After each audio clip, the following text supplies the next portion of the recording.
Gold trusted gold buyers మీరు తాకట్టు పెట్టిన బంగారాన్ని విడిపించి ఈ రోజు ఉన్న మార్కెట్ ధరకు కొనబడును.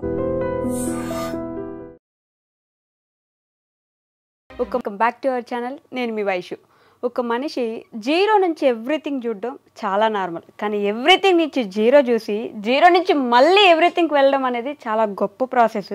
చాలా తక్కువ మందే ఆ సక్సెస్ఫుల్ పేజ్లో నిలుస్తారనమాట. అంటే ఇక్కడ మొదలై అక్కడ దాకా వెళ్ళి అక్కడి నుంచి మళ్ళీ పడి కూడా లేచే వాళ్ళు చాలా తక్కువ మంది ఉంటారు. నా ఎదురుగా ఉన్న మనిషిని నేను ఆ కేటగిరీ కిందకే వేస్తానమాట. He is none other than Vamsi Krishna Reddy garu ఈరోజు నాతో పాటు ఉన్నారు. చాలా విషయాలు అయితే మాట్లాడేద్దాం. హలో అండి. ఎలా ఉన్నారు? ఫైన్ అండి, thank you for you. Okay, కాదు ఇప్పుడు నేను ఇచ్చిన ఇంట్రడక్షన్ లాగే ఒక మనిషి ఇక్కడ స్టార్ట్ అయ్యి ఇక్కడ దాకా వెళ్ళడం గొప్ప ఫేజ్ కదా, అక్కడి నుంచి ఇక్కడికి పడ్డం చాలా రఫ్ ఫేజ్, మళ్ళీ ఇక్కడి నుంచి ఇక్కడికి వెళ్ళాలి. ఎలా జరిగింది ఈ ప్రాసెస్? అంటే zero to everything, everything to మళ్ళీ జీరో, మళ్ళీ జీరో టు ఎవ్రీథింగ్, ఎలా ఉంటుంది ఫేజ్ అసలు? సో అది చాలా డిఫరెంట్ గానే ఉంటది. ఎక్స్పీరియన్స్ చేసిన వాళ్ళు ఎక్కువ రిలేట్ చేసుకోగలుగుతారు. First of all thanks for the introduction. చాలా బాగా అనిపించింది. సో నేను అనుకునేదే మీరు చెప్పినట్టు అనిపించింది. Like zero to everything, everything to zero అనేది నేను ఇప్పుడు నిన్న మొన్న చూస్తున్న విషయం ఏం కాదు. Right from my childhood I'm seeing this because we had 80 acres of land in Zaheerabad. అది ఒక్కొక్క ఎకరమే 3-4 కోట్లు, అట్లా 300-400 కోట్ల ఆస్తి. అదేం లేదు ఇప్పుడు. అంటే అంతా చూసి ల్యాండ్ లార్డ్స్ అని అందరు రెస్పెక్ట్ ఇస్తుండ్రి. తర్వాత ఫంక్షన్లకు పిలవడం కూడా బంద్ చేసిన రోజులు వచ్చినాయి. సో జీరో చూసినాము, ఫస్ట్ హై చూసినాం, మీరు అన్నట్టు ఎవ్రీథింగ్ చూసినాం, జీరోకి వచ్చినాము. మళ్ళీ కొంచెం కొంచెం అక్క అన్నకు జాబులు వచ్చి కొంచెం సెటిల్ అయ్యి ఈకో స్పోర్ట్ కార్ కొన్నప్పుడు అనిపించింది అరే మళ్ళీ మనం సాధిస్తున్నాం, మళ్ళీ మంచిగా ఉన్నాము అని. సో ఎవ్రీథింగ్ చూసినాము. తర్వాత మళ్ళీ నేను సోలోగా మ్యారేజ్ తర్వాత లైఫ్ స్టార్ట్ చేసి ఏమీ లేకుండా నేను ఒకటి మస్త్ లెర్నింగ్ యాప్ అని స్టార్ట్ చేసింటి. దాంట్లో సేల్స్ 200-300 వస్తుండే రోజుకి. ఈ రొట్టెలకు సరిపోతాయి, ఆ కర్రీస్ కి సరిపోతాయి అనిపిస్తుండే. ఉండేది మణికొండలు ఉంటుండే. సో చాలా టఫ్ ఉంటుండే. అట్లా ఏం చేయాలో అర్థం కాకుండా ఏం చెయ్యలేని అనిపిస్తుండే. సో అది కూడా ఒక టైప్ ఆఫ్ జీరో లైఫ్. మళ్ళీ అన్బిలీవబుల్ సేల్స్, ఫార్మ్స్ అవి ఒక్కొక్కరు కొంటుంటే వాళ్ళు ఇచ్చే ఆర్డర్స్ మేము పంపించలేకపోవడము, 1000 ఆర్డర్లు పెండింగ్ పడడము, ఇదంతా అసలు అన్ఇమాజినబుల్ ఉంటుండే. మొత్తం మా ఇల్లంతా సామానే ఉంటుండే, వర్కర్సే ఉంటుండ్రి.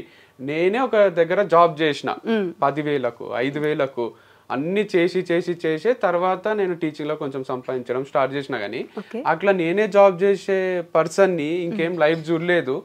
నా కిందనే 20 మంది ఎంప్లాయీస్ ఉండడము, వాళ్ళు మిస్టేక్ చేస్తే దాన్ని ఎట్లా నేను రెక్టిఫై చేయాలని ఆలోచించడము, దానిపైన కూడా వీడియోస్ చేస్తుంటే మా వాళ్ళు లేబుల్స్ వేసిండ్రు. ఒకసారి వాళ్ళు సెప్టెంబర్ లో పంపిస్తున్నారు సామాను, మ్యానుఫ్యాక్చర్ డేట్ ఏదో నవంబర్ అడ్వాన్స్ అనమాట. అందరికి సారీ చెప్పిన అది రాంగ్ ప్రింట్ అయింది, నాకు క్షమించేసేయండి అని. అట్లా కూడా చేయాల్సి వచ్చింది. అందరు అన్నారు ఇన్ఎక్స్పీరియన్స్ ఉంది భయ్యా నీకు అది ఇది అంటే. అనుకోకుండా అది అంత పెద్ద సంస్థ అయిపోయింది. చిన్నగా స్టార్ట్ చేసింది ఒక ప్యార్లేజీ బిస్కెట్ ప్యాకెట్లు ఎట్లా కొంటారో ఇప్పుడు మ్యారీ ప్యార్లే మ్యారీ అంటే అంత లెవెల్ యాడ్స్ ఇచ్చినాం మేము. సో మేమే చేయడం వీడియోస్, దాని వల్ల అంత సేల్స్ ఉంటుండే. సో అంత చూసినా అంత అయ్యింది. మళ్ళీ డివర్స్ అయినప్పుడు ఐఎమ్ నథింగ్, ఐఎమ్ జీరో అనిపించింది. So no professional life, no personal life, what is this అనిపించింది. Then again professional life start చేసి మళ్ళీ ఒక సంస్థని ఏర్పాటు చేసి దాంట్లో 30 మంది ఎంప్లాయీస్ ఉంటూ అది నెక్స్ట్ లెవెల్ బిజినెస్ చేస్తూ అసలు కౌంటర్లో ఖాళీ ఉండకుండే, ఆ లెవెల్లో బిజినెస్ అవుతుండే, lakhs లో అవుతుండే. సో అంతా చూసి అంత అయ్యి నేను నా బర్త్డే కూడా ఇంకా బాగా గుర్తుంది. నా May 31st నా బర్త్డే. అప్పుడు నేను కూర్గులు ఉన్నా, ఎంత అంటే అంత ఖర్చు పెట్టే స్టేజ్లో ఉన్నా, మంచి రిసార్ట్ తీసుకొని. మా అన్న బర్త్డే April 21st, ఒక 1 month ముందే. అప్పుడు నేను పాండిచ్చేరిలో ఉన్నా. అప్పుడు కూడా ఫ్రెండ్స్ తోని అసలు ఒక షాప్ కి పోయి ఇది కొనొచ్చా కొనరాదా, ఈ రూమ్ తీసుకోవచ్చా తీసుకోరాదా అని ఆలోచన లేదు. ఎంత అంటే అంత ఖర్చు పెట్టే స్టేజ్ అప్పుడు కూడా. సో ఈసారి మా అన్న బర్త్డేకి ఇంట్లోనే ఉన్నా, టీవీ చూసుకుంటా, క్రికెట్ చూసుకుంటా. ఒక 1000 రూపాయలు కూడా ఖర్చు కాలేదు. లాస్ట్ కేక్ కూడా మా వంతో కట్ చేపియలే, నేను బయట బిజీ ఉన్నాడు. సో అట్లా అయిపోయింది. నా బర్త్డే వస్తుంది, ఇప్పుడు కూడా అసలు ఏం ప్లాన్స్ లేవు, ఎటు పోయేది లేదు. కూర్గో పాండిచేరినో గోవానో పోయేంత సినిమా కూడా లేదు. లేదు అంటే మారిపోయింది చాలా. బట్ దేవుడిచ్చిన గిఫ్ట్ ఏంటంటే పని ఇస్తున్నాడు, అదొక్కటి మస్తు హ్యాపీగా ఉన్నా. అంటే మన ఖర్చులకు తగ్గట్టు కొంచెం డే అన్న గడిచేటట్టు పని అవుతుంది. సో మీరు అన్నట్టు జీరో చూసి ఎవ్రీథింగ్ చూసి మళ్ళీ ఇప్పుడు జీరో చూసి ప్రమోషన్ స్టార్ట్ చేసి సంథింగ్ అయితే చూస్తున్నాయి. ఎవ్రీథింగ్ ఎప్పుడు చూస్తున్నావు, but this is something is happening. But there are so many factors. Like నేను అనుకున్నది దైవం దలిచింది వేరుంటది అంటారు కదా, నేను అనుకున్నది ఒకటి ఉంటుంది, పెళ్ళి అయిపోయింది, ఇక నెక్స్ట్ ఏముంటది, ఇక మంచి లైఫ్ ఉంటది కదా, పిల్లలు స్కూల్ వేయాలి, ఇట్లాంటివి ఉంటాయి కదా ఎక్స్పెక్టేషన్స్. అదేం జరగలే. తర్వాత కంపెనీ స్టార్ట్ చేసి మొత్తం తెలుగు స్టేట్స్ లోనే ఇట్లా చెయ్యాలి వైఫ్ అండ్ హస్బెండ్ అంటే, లేదా వంశ ఒక్కరు చేస్తున్నా ఒక్కరైనా ఇట్లా చెయ్యాలి అనే స్టేజ్ నుంచి మళ్ళీ ఏం లేకుండా అయిపోయింది. సో మళ్ళీ ఇప్పుడు ప్రమోషన్స్ అని ఇది చేస్తున్నా. But life has taught me so many things. Like people ఎట్లుంటారు, ఎవరు మంచోళ్ళు ఎవరు చెడ్డోళ్ళు. ఫస్ట్ డే మంచోళ్ళలాగా అనిపించిన వాళ్ళు తర్వాత మనకు వాళ్ళు మంచోళ్ళు కాదు అని అనిపించవచ్చు. సో వీడేంది వీడు అసలు వీడేమైనా పనికొస్తాడా మనకు అనిపించిన ఎంప్లాయీస్ కూడా లాస్ట్ వరకు మనతోనే ట్రావెల్ చేయొచ్చు, మనతోనే ఉండిపోవచ్చు. సో అట్లా మనము ఒకటి ఎస్టిమేషన్ మనకు ఒకటి ఉంటది కదా, వాళ్ళ మైండ్ స్టడీ చేసేది, ఒక గెస్ చేస్తాం కదా. ఆ గెస్ వర్క్ అనేది 100% రైట్ కాదు. ప్రాబిలిటీలో ఒక్కొక్కసారి కరెక్ట్ కావచ్చు, ఒక్కొక్కసారి తప్పు కావచ్చు. సో అన్ని వదిలేసి జస్ట్ మన కంట్రోల్ ఉన్న వాటి గురించి ఆలోచిస్తూ ముందుకు పోవడమే లైఫ్ అంటే అని తెలుసుకున్నా. So take each day at a time. ఈ రోజు అయింది, ఈ రోజు అయిపోయింది, హాయిగా పండుకున్నామా లేదా, one thing at a time, each day at a time లాగా ముందుకు పోవాలి తప్ప ఫ్యూచర్ ప్లాన్ అవి పెట్టుకోరాదు. వంశీ గారు అంటే మీరు చెప్పినంత లేదంటే నవ్వుతూ చెప్పినంత ఈజీ కాదు. ఇవన్నీ చూసి ఒక్కసారి లోలో పడ్డం. లోలో ఒకప్పుడు వంశీ గారు అంటే లేదంటే మీ అన్నయ్య అన్నప్పుడు కూడా ఫుల్ రెస్పెక్ట్ ఉండేది. ఏదైనా ఒక చిన్న వీడియో వస్తే ఆంధ్ర తెలంగాణలో ఫుల్ వైరల్ ఉండేవాళ్ళు. ఇప్పుడు ఏదైనా సరే కొంచెం చెప్తే కూడా వీళ్ళింట్లో లేని మాకు చెప్తారు అనే మాటలు వస్తాయి. మీరు కూడా ఒక మెంటల్ స్టెబిలిటీ కోల్పోయి అయ్యో ఎందుకు ఇలా ప్రతిదీ బ్యాక్ స్టెప్ వెళ్తున్నాను, మళ్ళీ ముందుకు రావడం కష్టమేమో కదా, ఇలాంటి ఆలోచనలు వస్తుంటాయి కదా రెగ్యులర్గా. ఆ స్టేజ్లో ఎలా తీసుకున్నారు అసలు? ఒక్కొక్క రోజు మేబీ మీకు ఆలోచనలో అసలు మళ్ళీ ముందుకు వెళ్తానా లేదా, చేయగలనా లేదా, ఇలాంటి క్వశ్చన్స్ ఏమైనా ఉండేనా మీకు? ఎప్పుడైనా ఉన్నాయి, ఉంటూనే ఉంటాయి. మీరు అన్నట్టు లైఫ్ ఇస్ సింపుల్ అనుకుంటుంటిమి. లైక్ నేను మా అన్న కూడా డిస్కషన్స్ ఎట్లుంటుండే అంటే, సీతమ్మ వాకిట్లో సిరిమల్లె చెట్టులో వాళ్ళు పైన నిలబడి వెనకాల యూనివర్సల్ బ్యానర్ ఉంటది హైదరాబాద్ లో, నిలబడి మాట్లాడుకుంటుంటారు. రేలో చెప్పలేకపోతున్నా కానీ లోపల తుంచేస్తుందిరా అని అంటారు. అదే బాధ ఉంటది మా లోపల కూడా, మా కళ్ళలో కూడా ఒక పెయిన్ ఉంటది. అందుకే సో అట్లా మేము డిస్కస్ చేస్తున్నప్పుడు అంతా కూడా అక్కడ ఒక డైలాగ్ అంటాడు మహేష్ బాబు, అరే ఇంకెన్ని చూడాలి మనము, ఎన్ని చూసినామని ఫస్ట్ అమ్మాయిల పేర్లు అవి చెప్పి, తర్వాత రేపొద్దున మనకు ఇద్దరికి పిల్లలు వచ్చేసి గుడ్డగాళ్ళు వచ్చి వాళ్ళు తిరుగుతుంటే ఆడుకుంటుంటే ఇది అది అని మాట్లాడుతుంటారు. మేము యాజ్ ఇట్ ఈస్ అట్లనే అనుకుంటుంటిమి. సరే మన ఇద్దరికి ఇద్దరు వైఫ్స్ వస్తారు, మమ్మీ డాడీ ఉంటారు, మనము నలుగురము మమ్మీ డాడీ 6 మంది ఫార్చునర్ కొనాలి, ట్రిప్లు వేయాలి, ఇదే ఉంటుండే తప్ప ఇట్లా కాంప్లికేట్ అవుతుంది సిచ్యువేషన్, ఇట్లా వస్తుంది లైఫ్ లా. మా ప్రతి వీడియోకి మీరు అన్నట్టు వీడియో రిలీజ్ చేస్తే ఒక్క నెగటివ్ కమెంట్ ఉండకుండే. 2 states లో నెగటివ్ కమెంట్ లేని పీపుల్ ఎవరన్నా ఉన్నారా అంటే నేను మా అన్ననే. సో మాకు డిలీట్ చేసుకోనికి కూడా అవసరం రాకుండే, బ్లాక్ చేయాల్సిన అవసరం రాకుండే ఎవరిని, ఆ స్టేజ్ లో ఉంటుంది. సో కానీ ఎక్స్ట్రీమ్ ఆపోజిట్ అయిపోయింది. అంటే చేసింది ఏమి లేదు పెద్దగా, లైక్ ఎవరికో ఎఫెక్ట్ చేయడమో ఇంకోటో అంత, మళ్ళీ మంచిగా చేద్దామని స్టార్ట్ చేసింది. లైక్ ఆర్గానిక్ ప్రోడక్ట్స్ అంటే కూడా మంచివే కదా అని. ఇది నెగటివ్ కమెంట్స్ అనేటివి నేను లాస్ట్ టైం అనాలిసిస్ చేస్తే ఎప్పుడు వచ్చినాయి మీకు అని శివ గారు అడిగితే లాస్ట్ ఇంటర్వ్యూలో నేను ఏమన్నా అంటే డివర్స్ తర్వాత వచ్చినాయి అన్న. యాక్చువల్గా డివర్స్ తర్వాత రాలే, నా పెళ్ళయినాక కూడా చాలా లిమిటెడ్ ఉంటుండే. ఎప్పుడైతే మేము ఇద్దరం కలిసి బిజినెస్ స్టార్ట్ చేసినామో అప్పుడు స్టార్ట్ అయింది. వీళ్ళిద్దరు ఆర్గానిక్ ప్రోడక్ట్స్ అమ్ముతారా, హనీ అమ్ముతారా, తక్కువకు తెచ్చి ఎక్కువకు అమ్ముతున్నారా, ఇట్లా చేస్తున్నారా, మీను అంటారా చాలే మస్తు చూసినాంలే, మీరు మోసం చేస్తున్నారు ప్రజల్ని, మీరు లేట్ గా పంపిస్తారు, ఇది అది అని అందరూ అప్పుడు స్టార్ట్ చేసిండ్రు. అంటే ఎంతమంది అడ్మైర్ చేసిండ్రో వైఫ్ అండ్ హస్బెండ్ ఇట్లా చేయడము, అంతమందికి జెలసీ ఫ్యాక్టరా మరి లేదా నిజంగానే వాళ్ళకు ఎక్కువ ప్రైజెస్ అనిపించి కోపం వచ్చిందా, లేట్ గా పంపించడం వల్ల హర్ట్ అయిండ్రా, కానీ ఆ నెగటివిటీ అనేది అప్పుడే స్టార్ట్ అయింది నాకు. సో కమెంట్స్ ఆఫ్ చేసుకున్నది కూడా ఫస్ట్ టైం జీవితంలో నా మ్యారేజ్ లైఫ్ స్టార్ట్ అయిన తర్వాతనే. నెగటివ్ కమెంట్స్ పెడుతుండ్రి, మీరిద్దరు తోడు దొంగలు ఇట్లాంటివి వస్తుండే. సో ఎక్కడ స్టార్ట్ అవుతుంది అంటే, మనము ఫ్రీగా చేస్తున్నాం పని అన్నంత వరకు పెద్ద ఎఫెక్ట్ చేయదు ఎవరిని. ఎప్పుడైతే వీళ్ళు వీడియోస్ మనం చూస్తుంటే వీళ్ళకి డబ్బులు వస్తున్నాయి, కోట్లు కోట్లు తీస్తున్నారేమో అనేసరికి అది నెగటివిటీ కూడా స్ప్రెడ్ అవుతుందా మరి ఏమవుతుందో కానీ అట్లా స్టార్ట్ చేసిండ్రు. సో అది కంటిన్యూ అయ్యి ఇక ఛాన్సులు కూడా ఇస్తాం కదా మనం. ఇప్పుడు వ్యూస్ చూస్తే కూడా సమ్ టైమ్స్ నేను ఒక్కని సోలోగా చేసినవి చాలా తక్కువ ఉంటుండే, అది మళ్ళీ మళ్ళీ చెప్పినా కానీ ఎవరికి అర్థం కాదు. 200K వ్యూస్, 2 lakhs, 1 lakh వస్తుండే. ఇక మొత్తం ఇట్లే వస్తే నేను పెట్టుకున్న బిజినెస్ నడిపించలేను, ఎవరికి శాలరీ ఇయ్యలేను అని అర్థమయ్యి అమ్మాయిలను ఎంటర్ చేయాల్సి వచ్చింది. గర్ల్ ఉంటే ఖచ్చితంగా ఒక పేరు లాగా చూస్తారు, దాంట్లో తప్పేముంది, మేమేమి ఇంటిమేట్ సీన్స్ లోనో నటిస్తలేమో, అదొక రొమాంటిక్ ఫిలిం కాదు కదా. ప్రొఫెషనల్ గా జస్ట్ తను నా పక్కనే నిలబడితే ఒక వీడియో చేస్తున్నాము, అది చూస్తారు, షాప్ కి వస్తారు, కొంటారు.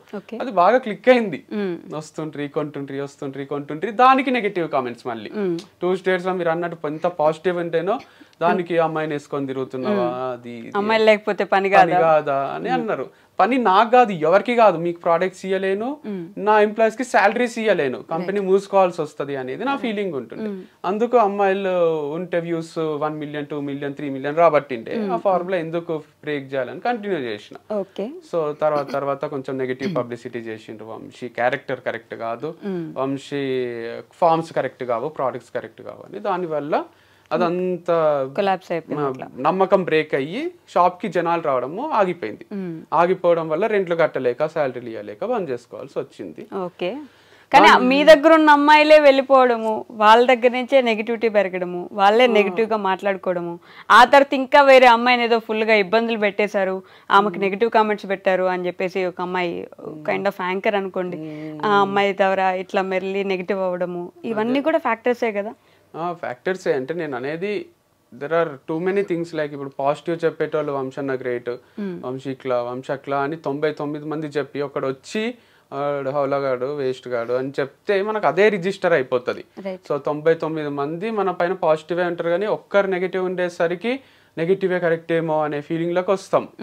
సో అందరికి నచ్చం కదా మనం, నచ్చని వాళ్ళు నచ్చని విషయాలు 100 చెప్తారు, కానీ అవి ఇంపాక్ట్ చేస్తాయి సొసైటీ మీద. కానీ ఇంకోటి, ఇప్పుడు నేను ఈ ఇంటర్వ్యూ తర్వాత కూడా యాంకర్ వస్తాను సరిగా రిసీవ్ చేసుకోలేదు, నాకు కూల్ డ్రింక్ ఇవ్వలేదు, నాకు టిఫిన్ పెట్టియలేదు, సరిగా నవ్వుతూ మాట్లాడతలేదు, అస్సలు నచ్చలేదు నాకు అంటే యాంకర్ కి నెక్స్ట్ టైం ఇంటర్వ్యూ ఇయ్యరాదేమో మనం అని వేరే వాళ్ళకి కూడా నేను ఎక్కియొచ్చు కదా. సో మీ పైన ఎక్కియడం నేను 100 మంచి చెప్పొచ్చు, చాలా మంచి రిసీవ్ చేసుకుంది, నాకు వస్తానే కాఫీ ఇచ్చింది, ఇట్లా చెప్పినా అనుకోండి నమ్మరు, వీడు ఇంత మంచి వాళ్ళు ఎట్లుంటారు యాంకర్స్ అసలు అని అనుకుంటారు. అదే నెగటివ్ గా చెప్తే ఈజీగా నమ్ముతారు. నా పైన కూడా అదే చేసిండ్రు. పాజిటివ్ గా చెప్పేటోళ్ళందరివి ఓవర్ ది హెడ్ వెళ్ళిపోయినాయి, నెగటివ్ గా చెప్పేటోళ్ళందరివి మైండ్ లో కూర్చుండిపోయినాయి. దాని వల్ల అందరూ మహర్షులు కాలేదు కదా, ఋషులు గారు మహర్షులు గారు, అందరి దగ్గర కొన్ని మిస్టేక్స్ ఉంటాయి, యాక్సెప్ట్ చేయలేరు జనం. ఫస్ట్ థింగ్ గొప్పగా చూసాం కదా, ఇప్పుడు ఇలా చూడలేకపోతున్నాము, లేకపోతే మరీ ఎంత గొప్పగా చూస్తే తట్టుకోలేమేమో, 2 ఫ్యాక్టర్స్ ఉండొచ్చు కదా. జెలసీ ఫీల్ అవ్వచ్చు, మరీ గొప్పగా ఉన్నాడు ఇంత చేశాడా అనే ఒక ఫీలింగ్ లో కూడా ఉండొచ్చు, అండ్ మనం అట్లా చేయలేకపోతున్నాము అనే చిన్న బాధ కూడా ఉండిండొచ్చు, లేదా నిజంగానే జెన్యున్ గానే బాధపడి ఉండొచ్చు. అరే వంశీ ఒక్కడే చేయొచ్చు కదా, ఎందుకు అమ్మాయితో చేయడము. ఇప్పుడు డాడీకి అయినా కూడా నేను ఒక రవి అనే పిల్లలతో తిరుగుతుంటే అంత ప్రాబ్లం ఉండదు. అదే నేను శ్వేతతోనో స్వాతితోనో తిరుగుతున్నా అని తెలిస్తే ఊరికనే ఇంటికి పిలుచుకొస్తుంటే కొంచెం అఫెండ్ అవుతారు వాళ్ళు. ఏంది ఇది, ఎందుకు ఇట్లా వంశీ చెడిపోతున్నాడా, ఏమైతుంది అని అనుకుంటారు. అది కల్చర్ అంతే, ఇండియన్ కల్చర్ లో ఇంకా బాయ్ గర్ల్ ఎవరితో తిరిగినా అంతే అనేది రాలేదు. బాయ్ తో తిరిగితే తప్పు కాదు, గర్ల్ తో తిరిగితే తప్పు, పెళ్లి చేసుకోకుండా అనే ఫీలింగ్ లో ఉన్నాం కాబట్టి కూడా ఈ ప్రాబ్లమ్స్ వస్తున్నాయి. ఓకే, అది కూడా ఒక ఫ్యాక్టర్ అయి ఉండొచ్చు మేబీ.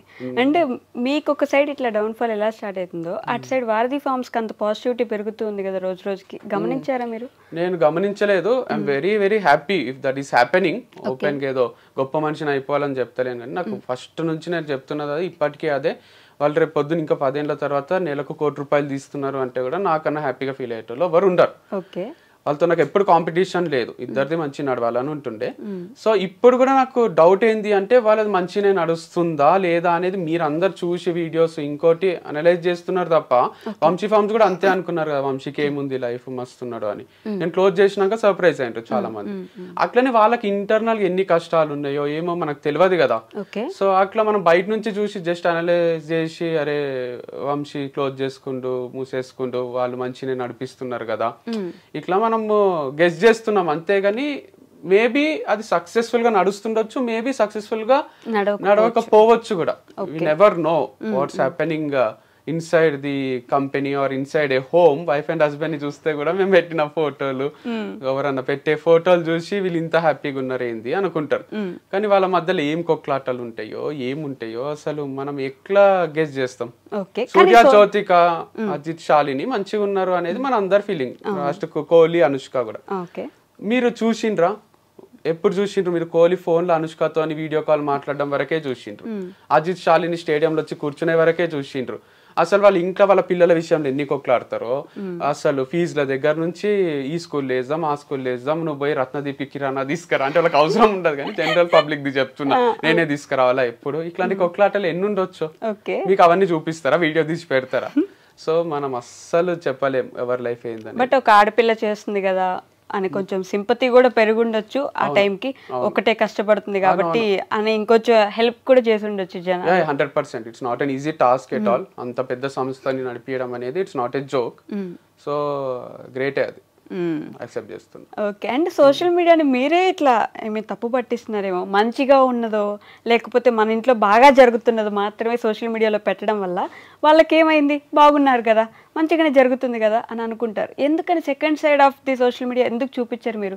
మీ లైఫ్ లో జరిగే సెకండ్ సైడ్ ఎందుకు చూపించారు? ఎవరు బాధ పంచుకుంటే పెరుగుతుంది, చాలా మంది తగ్గుతుంది అంటారు. కానీ నెగటివ్ గా నేను ఏడుచుకుంటా వీడియోలు చేయడము కొట్లాడుకునే చేయడము ఇవన్నీ చేస్తే అది స్ప్రెడ్ అవుతుంది, అంటుకుంటది ఇంకొకరికి. మీకు కూడా కొట్లాడుకోబుద్ది అవుతుంది ఇంట్లో. సో నవ్వుతూ ఉండి మంచిగా ఉన్న మూమెంట్సే చూపించబుద్ది అవుతుంది. మనం సినిమాకి కూడా ఈ మధ్యన ఎట్లాంటి ఎంజాయ్ చేస్తున్నాం, మ్యాడ్ స్క్వేర్ ఎంజాయ్ చేస్తాం కానీ లవ్ రెడ్డి క్లైమాక్స్ ని అంత ఎంజాయ్ చేయమనిపిస్తుంది నాకు. చాలా నచ్చింది లవ్ రెడ్డి మూవీ, బట్ ఒక బాధ మళ్ళీ రిపీటెడ్ గా చూడబుద్ధి కాదు. సో అంత డిస్గస్టింగ్ అనిపిస్తుంది. కానీ బలగం చూసారు బలగం ఎంత లాస్ట్ వరకు కూడా గొప్పగానే కదా. హ్యాపీ ఎండింగ్ అంటే మధ్యలో చనిపోవడం ఇట్లా జరిగినా కూడా బట్ ఎమోషనల్ మూవీ చూసిండ్రు. బట్ స్టిల్ రిపీటెడ్ గా చూసే మూవీస్ లో mad square, DJ Tillu square ఇవన్నీ వస్తాయి. సో కామెడీ మూవీస్, అందుకే మనం అతడు మళ్ళీ చూస్తాం టీవీలో. అండ్ వేరే కొన్ని మూవీస్ ఉంటాయి ఆరెంజ్ లాంటివి కొంచెం తక్కువ చూస్తాం, ఎందుకంటే ఆయన లవ్ చేస్తాడు వదిలేస్తాడు అది కొంచెం డైజెస్ట్ కాదు. ఏంది హీరో ఇట్లున్నాడు సీరియస్ ఉండాలే కదా అనిపిస్తుంటది. అందుకే అప్పట్లో కూడా ఫ్లాప్ చేసిండ్రు. ఇప్పటి జనరేషన్ కి ఏంటంటే జనరేషన్ 2.0 అంటారా ఏమో అంటున్నారు కదా, జెన్జీ బ్యాచ్ కి ఏంటంటే మస్తు నచ్చుతుంది అది. ఎందుకంటే వాళ్ళు అట్లా బెస్టీస్ లాగా ఉండాలి, కొన్ని రోజులు లవ్ చేసుకోవాలి మళ్ళీ వదిలేసేయాలి, ఇదే కరెక్ట్ కదా లైఫ్ లో అనే ఫీలింగ్ ఉన్నారు కాబట్టి మళ్ళీ హిట్ చేసిండ్రు అనుకుంటాం. మొన్న థియేటర్స్ లో రిలీజ్ అయితే ఆ పాట బాగా హిట్ అయింది. ఇప్పుడు అప్పుడు ఫెయిల్ అయింది, ఇప్పుడు హిట్ అయింది. ఓకే. సో డబ్బు అనేది ఒక మనిషికి మనకి తోడెవరు ఉన్నారు, మన వాళ్ళు ఎవరు కాదు అనే సిచ్యువేషన్స్ ఇట్లా రియాలిటీ చూపిస్తుంది అంటారు కదా. సో మీకేమైనా అట్లాంటి రియాలిటీ హిట్ అయింది అంటారా? చాలా చూపించింది. సో డబ్బు అనేది ఉన్నప్పుడు లేనప్పుడు మన బిహేవియర్ లో ఫస్ట్ చేంజెస్ వస్తాయి, దాని వల్లనే సొసైటీ కానీ ఫ్యామిలీ కానీ ట్రీట్ చేసే విధానం మారిపోతుంది. వాళ్ళని ఎప్పటికీ తప్పు పట్టడానికే లేదు. సో చాలా తక్కువ మంది ఇప్పుడు అమ్మకు కొడుకు కాలు విరిగిపోతే ఎట్లా చూసుకుందో అంతకన్నా మంచి చూసుకుంటది, కానీ బయట వాళ్ళకు ఎందుకు వాళ్ళతో ట్రావెల్ చేయబుద్ధి అవుతుంది. సో మనకు చెయ్యో కాలో విరిగిపోయినట్టు మన దగ్గర డబ్బు లేకుంటే ఫ్యామిలీ మెంబర్స్ ఒక్కటే యాక్సెప్ట్ చేస్తారు కొంతవరకు, వాళ్ళకు కూడా బర్డనే, బట్ స్టిల్ ఆ లవ్ ఆ బ్లడ్ రిలేషన్ ఉంటుంది కాబట్టి యాక్సెప్ట్ చేస్తారు. బయట వాళ్ళు ఎందుకు అంత గలీజ్ గా చూస్తారు అంటే మనం ఆల్రెడీ లోలు ఉంటాం, మనం వాళ్ళతో మాట్లాడే పద్ధతి దిగి నడిచే పద్ధతి దగ్గర నుంచి మనం తిరిగే కారు మనం ఉంటున్న ఇల్లు మనము వాళ్ళకి ఇచ్చే ప్రిఫరెన్స్ ఒక హోటల్కి పోతే ఖర్చు పెట్టే విధానం అన్ని అనలైజ్ చేసి ఓహో వంశీతో తిరిగితే నాకేం బెనిఫిట్ లేదు, వానికి ఉంది కానీ నాకు లేదు అనే దగ్గర డిఫరెన్సెస్ వస్తాయి, డిస్టర్బెన్సెస్ వస్తాయి, దూరం పెరిగిపోతుంది. లేదు అంటే కొంతమంది చైల్డ్హుడ్ ఫ్రెండ్స్ వాళ్ళు అంత అనలైజ్ చెయ్యరు కదా, రామమ్మ నేనే పార్టీ ఇస్తా అని పిలిచేవాళ్ళు కూడా ఉంటారు, చాలా తక్కువ మంది ఉంటారు. కానీ అది బాధనే, మనకు ఆల్రెడీ లోపల ఇంటర్నల్ గా కాన్ఫిడెన్స్ డౌన్ అయ్యి బాధపడుతుంటాం, అరే నా లైఫ్ ఎందుకు ఇట్లా అయిపోయింది, నా దగ్గర డబ్బు లేదు కదా అని.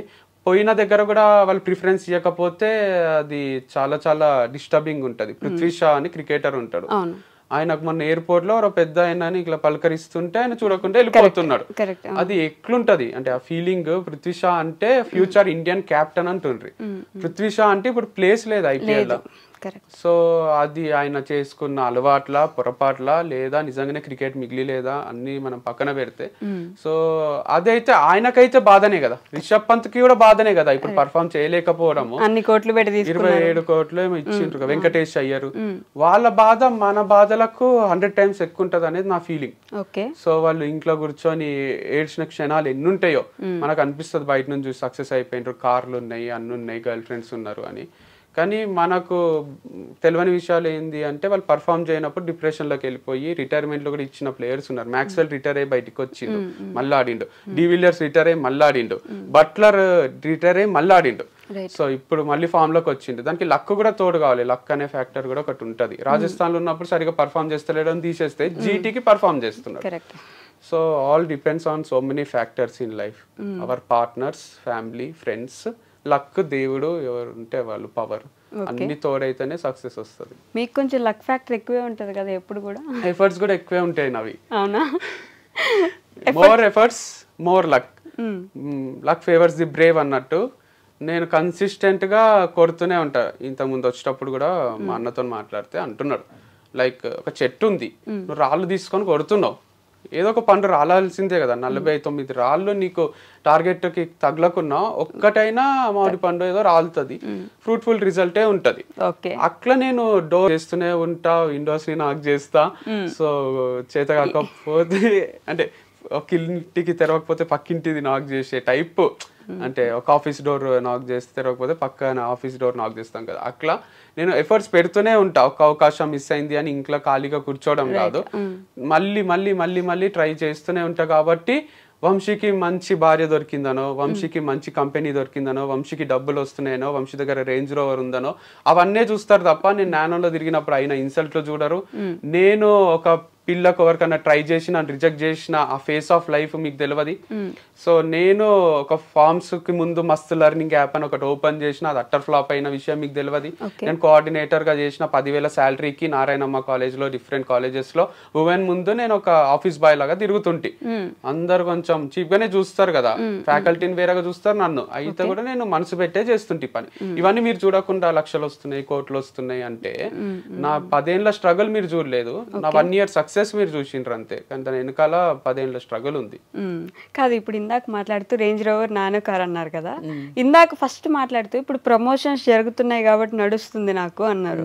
మరి రేంజ్ రోవర్ ఉంది మీకు, ప్రమోషన్స్ మీద ఆధారపడి బ్రతకాల్సిన అవసరం ఏమొచ్చింది? రేంజ్ రోవర్ ఉన్న వాళ్ళు ప్రమోషన్స్ మీద బతుకుతున్నారంటే ఎవరో నమ్మరు. ఫస్ట్ రేంజ్ రోవర్ లో డీజిల్ పోయాలంటే పని చేయాలి కదా, చాలా ఖర్చు అవుతుంది. అది 7-8 కిలోమీటర్లే ఇస్తుంది మైలేజ్. రేంజ్ రోవర్ కొనుక్కున్నారు కదా ముందు? ఫ్యాక్ట్ మేము కొన్నది ఇద్దరం కలిసి లాంగ్ బ్యాక్, 6 years బ్యాక్ కొన్న, 5 years బ్యాక్ 2019 రేంజ్ రోవర్. అది దానికి ఈఎంఐలు కట్టి కట్టి కట్టి ఇప్పుడు మా సొంతమైంది తప్ప దానికి చాలానే కష్టమైంది. దాన్ని మెయింటైన్ చేయాలంటే సర్వీసింగ్ ఇస్తే తెలియని వాళ్ళు లేరు. 70,000, 80,000, 1 lakh కూడా అవుతుంది. మొన్న రిపేర్లు, ఆ బెల్ట్లు అన్ని చేంజ్ చేసి 3 lakhs అయింది. 2 months నుంచి కడతలేడు మా అన్న.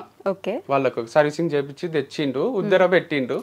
సో ఇయ్యకపోతే ఇప్పుడు మళ్ళీ అన్ని జమ చేసి నాకు వచ్చిన డబ్బులు కొన్ని, మా అన్నకు వచ్చిన అన్ని ఆయనకి ఇచ్చినాం. సో ఇంత కష్టం ఉంది. అట్లని